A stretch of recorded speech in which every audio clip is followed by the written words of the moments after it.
అలాగే ఆయన అలా స్టార్ట్ చేసి నాకు ముందు ఆటపాట చెప్పారు, మన ఉత్తరాంధ్ర ఆటపాట. అవి నాకు చాలా ఇంట్రెస్ట్ వచ్చింది.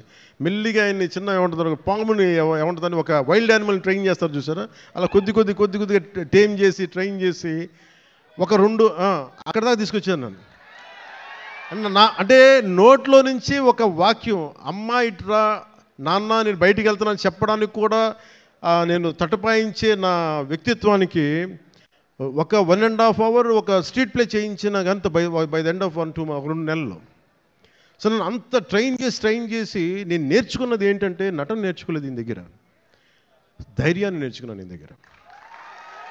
అంటే నీకు ఏదైనా ఒక అభిప్రాయం ఉన్నప్పుడు నిర్భయంగా చెప్పడం చేసుకో, ఏమవుతావు మహా అయితే ఫెయిల్ అవుతావు, ఏమవుతుందని.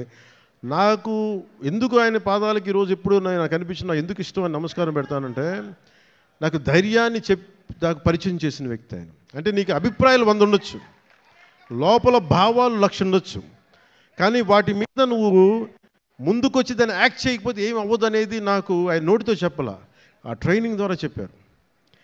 నేను అప్పుడు అనుకో నువ్వు యాక్టింగ్ నాకు యాక్టింగ్ అని నేను నేర్చుకోలేదు, నాకు జీవిత పాఠాలు నేర్పారు నా గురువు ఆయన.